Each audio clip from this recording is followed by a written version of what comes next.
how's it going, guys?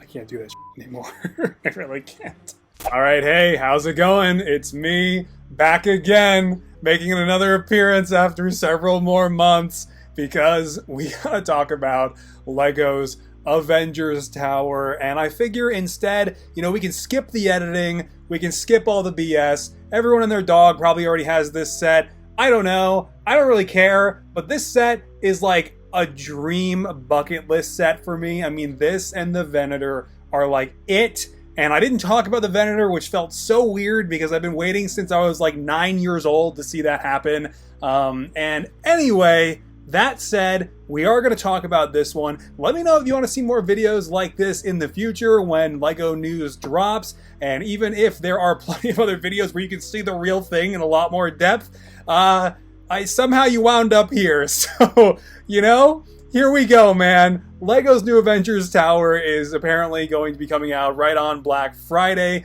this year, so on the 24th of November, retailing for $500 US dollars. I wasn't really expecting it to be $500. I was like, honestly, after a lot of the recent LEGO releases, I'm just kind of like, okay, it's going to be $600 or $700. That's just like the standard now, so I can't believe I'm saying it, but I guess $500 is actually refreshing. You know what's not refreshing is this audio quality. I should actually get a proper webcam and mic if I'm gonna do this shit. But anyway, yeah, we're literally just on lego.com. I mean, look at this. We're like pulling up the little 360 thing, the low-res 360 model. I didn't even look at that, to tell you the truth, but what we do know is this thing is really tall, right? I think it's, I don't know, I didn't look at the measurements. This is a reaction. Did I mention this? Reaction. I actually haven't looked at any of this, and it came out like 2 days ago, but it's taller than the Daily Bugle. I know that. It's got like, I don't know, 20 minifigures.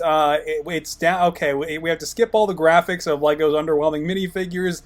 Sorry, LEGO, it's just some of these minifigures I've seen already, and like, I mean, I still don't understand what's going on with Hawkeye's hair, man. But wow, have we got like the full... What is that Thor minifigure? Oh, jeez. Wait, you know what? We're going to stop here for a second. I want to look at all these minifigures. I haven't taken a really good look at all of these.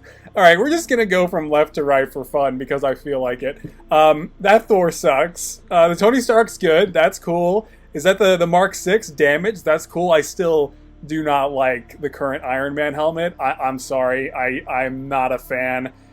The Mark 7's fine. That's cool. Captain America, get 2 of them to recreate the Endgame scene, so you can always do America's ass in LEGO. That's cool, man. Black Widow looks awesome. That looks solid. Hawkeye looks good, too. It's just, he needs to have a hairstyle a little closer to this, man. Like, that's the hairstyle. So when everyone's like, it's closer to the comics, well, guess what? This is not the comics. And that's kind of, it's okay. I appreciate it over like the usual sleepy hair, so it's, maybe I don't actually. Anyway, Nick Fury is Nick Fury. Wanda, I don't think we're ever getting a good Wanda minifigure, guys. I mean, at least this one has the waist cape, but I think, some leg printing wouldn't kill anybody on a Wanda minifigure finally, especially in a set this big. The likeness is not there. The hair is okay. I would have gone with another hairstyle, like the one that I used for the Infinity War custom a long time ago. The Wonder Woman hairpiece is just not really correct for Wanda, in my opinion. Vision, I'm curious what you guys think about Vision. I don't know what to think myself. It's just the colors are pretty wild. It looks like there are some like transparent elements with the legs, which is cool, I think. Maybe, I don't know. We'll see later. Falcon looks good.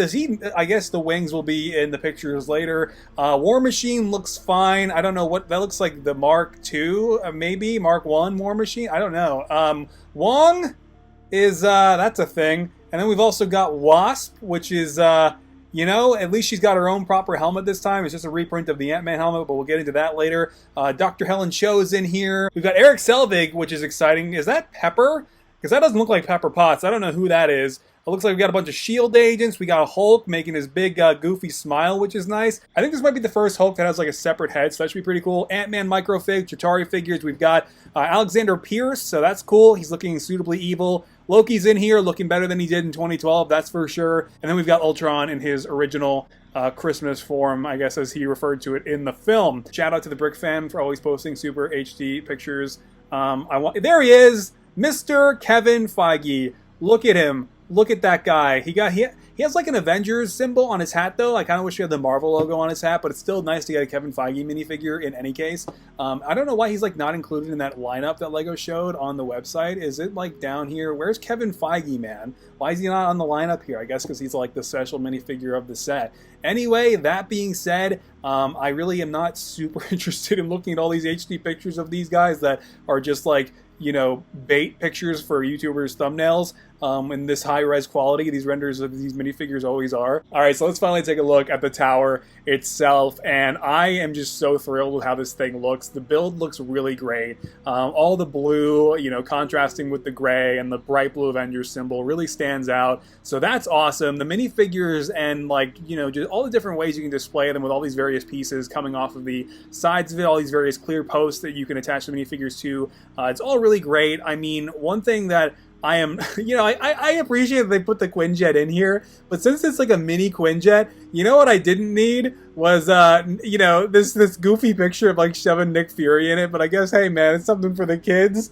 you know, little mini Quinjet for Nick Fury to finally do something, since he's not really doing much in the MCU, I don't think. I don't know, I haven't seen the Marvel. But that said, I am really excited by this new Hulk minifigure, like I said, that has like the movable neck. I mean, that's just really cool, man. You got like the cracked floor. I think this might be like the very top of the building, if I'm not mistaken. But before we do that, I do want to talk about the Leviathan, because dude, I've been hoping for a really good Lego Leviathan set for so long, and I'm not just talking something like this, but I mean like a proper Leviathan, like a really big one. I'm talking like maybe $100 dedicated Leviathan. I guess like that's not maybe, you know, conducive to a retail set, and that's why Lego never did it. I have no idea, but they put another kind of like medium scale one here, which is fine. It looks cool, man. It looks nicely articulated and posable. But as we go a little bit further back in these pictures, you can see here that the entire like side of the Avengers Tower, like the whole like front of it, I guess, just kind of comes right off, and you have access to, I guess, all 4 of the primary levels. And up top, we have kind of the chamber that Loki is initially being held in within the helicarrier in the first Avengers film, with Black Widow doing her little,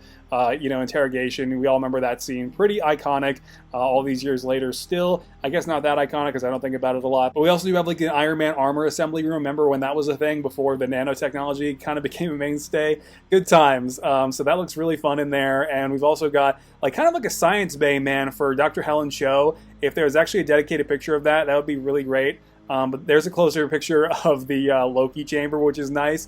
I love the mouthpiece that minifigure has, by the way. But as we keep going here, we got another look at the Iron Man assembly room there. It almost looks like that's like a blueprint or a graphic of Rescue in the back there. I don't know, you guys can let me know down in the comments. I really like the Battle of New York memorial that we saw in Hawkeye being included here. That's a really fun detail. And there are other details included in this set, and especially with the minifigures, like there's the Wasp's helmet you can kind of see there with the Ant-Man reprint. And it's a lot better than the chum bucket looking thing they did in 2018, so I will definitely take it. But honestly, the pictures that Lego has available on the website sort of become a little bit slim and a little bit tough in terms of actually looking at what is included in the set. So if we go back over to the brick fan here, we can get a little bit of a closer look at the interior of Avengers Tower, because right here you can see there we've got a better look at the Mark 7 coming together along with the rescue graphic in the back there, I believe, again. And then over here we've got just a whole bunch of things going on. I think that's maybe the Ultron Matrix destroying Jarvis or something, if I'm not mistaken, or I am just literally projecting and misremembering. I have no idea,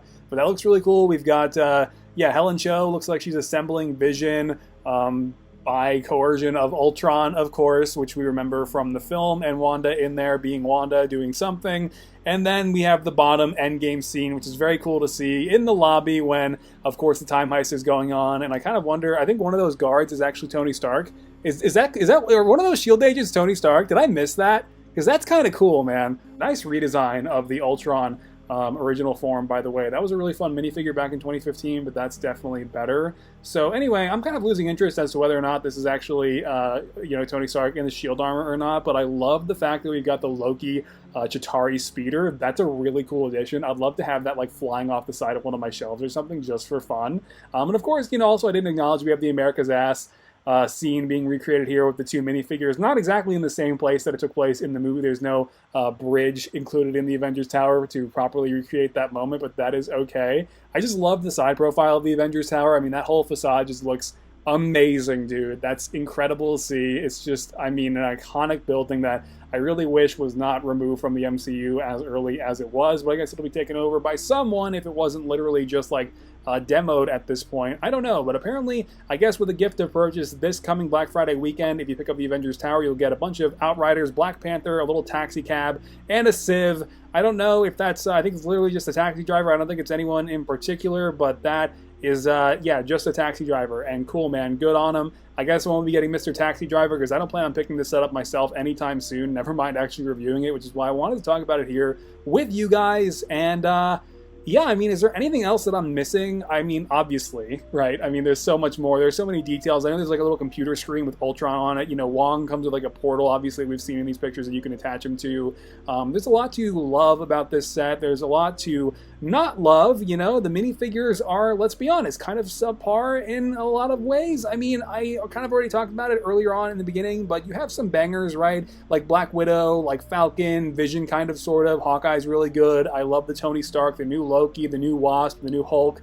You know, there are some really great additions, some really great inclusions, and by the way, it does look like that S.H.I.E.L.D. agent is indeed Tony Stark. The Caucasian S.H.I.E.L.D. agent included is Tony Stark. There's even the little, like, Avengers Lounge, so you can recreate their little grouping in Avengers Age of Ultron, which is hype, so you can have Steve trying to lift Mjolnir. Obviously, it's, you know, just choose your own adventure inside the Avengers Tower. I guess they just, like, buried all the descriptions and stuff within the graphics, but I mean, it just looks so cool, man. The way you can see the interior, obviously, through all the trans blue window panes is really exciting. It looks like, by the way, one little detail that I want to close on that I can't really seem to get a great picture of, but you can kind of see it in passing there with the 3D model, is that the Wasp actually has some really good wings, too. So not only does she have the new helmet, which granted, again, is you can kind of see the wings there in motion in the motion graphic, but she's got a proper wing set, which is amazing. I mean, I'll never forgive the fairy wings from the original Wasp minifigure for the MCU back in 2018. That was definitely a rock bottom moment for LEGO, but anyway, guys, that being said, I mean, you can really get a sense of the scale of the Avengers Tower with this picture in particular. I mean, it just looks absolutely thrilling and like the full experience. The Daily Bugle was not really for me. I don't love the Daily Bugle enough to warrant having to carry around a giant build of that thing in between moves, for example, but the Avengers Tower is so iconic and really special to me especially, and I know so many of you, because it is really kind of the Avengers staple of the Infinity Saga, even more so than, like, you know, Avengers HQ up in you know, New York there, up in upstate New York. It's like, I think the Avengers Tower is just a dream come true. To bring it full circle to the beginning of the video, I mean, is this set perfect? I don't know. I don't necessarily think so. I don't know how I feel about some of the interior rooms, for example. They look like they kind of leave a little bit to be desired, but that's okay. I mean, it's not perfect, and you know, you have limitations with exactly what you can pack into a model, even when it's this size. I mean, I think LEGO did a pretty good job, all things considered. What I don't love, like I said, are some of the minifigures. I mean, I definitely would have, you know, made some changes here or there on, like, the Wanda minifigure, added some leg printing. I probably would have skipped the extra Captain America minifigure. I get why they did it, obviously, to recreate the scene, but, you know, when you're trying to maximize, you know, the value of the set, that's not exactly ideal for a lot of people when they can just very easily get another Captain America minifigure some other way. Maybe that's just me. Let me know what you guys think down below in the comments. There are so many scenes that you can recreate, obviously on the top with, like, Hawkeye firing arrows at the Chitauri, or, of course, you know, Eric Selvig with his giant device, which I think is actually up top on the very tippy top of the Avengers Tower there. I think it's like right on, you know, it's that, like, you know, the portal opening device thing from the first Avengers film. I forget what it was actually called, but I think that's also up there on top with Eric Selvig, which is very cool to see. So all in all, I'm excited. I don't know when I'm picking this thing up, but I'm definitely going to grab it before it retires. Let me know what you guys think of the long-awaited and highly anticipated Avengers Tower down below in the comments, and if you still want to see more videos like this in the future, because look, man, to be honest, when you're going to be able to see this tower, you know, either in person or on YouTube pretty easily by visiting a Lego store or just seeing anyone's video who's in the land and checking it out that way. Like I hopefully emphasized enough earlier on, this was just meant to be my initial reaction video, and I think I'll do more of these in the future to just kind of skip the editing, just kind of skip all the unnecessary details like what's on every single computer screen that I personally don't always care about. So I'm not trying to waste your time, not trying to waste my time. Want to get back to painting the figs, but I wanted to talk about, in my opinion, now one of the greatest Lego sets of all time. And I mean, this is one that was in like my top 5 bucket list sets. So yeah, I think that's it though, man. I'm gonna go, and I hope to hear your thoughts down below. I've missed you guys a lot. I posted a video kind of to let you know that I'll be back soon, and this wasn't exactly how I planned to make my first video back, but I also didn't want to pass up the opportunity to talk about this for quite possibly my only opportunity. So yeah, anyway, let me know if you're picking it up on November 24th, and I know I won't be, but I'll see you next time, hopefully soon. We get back to painting Green Goblin. I'm working on his pumpkin bombs right now, and they're a little bit tedious and a little bit time-consuming, as is everything that I do and I always have done on the channel. But I'll catch you guys next time. Hope you're all doing okay, and take care. All right, bye-bye.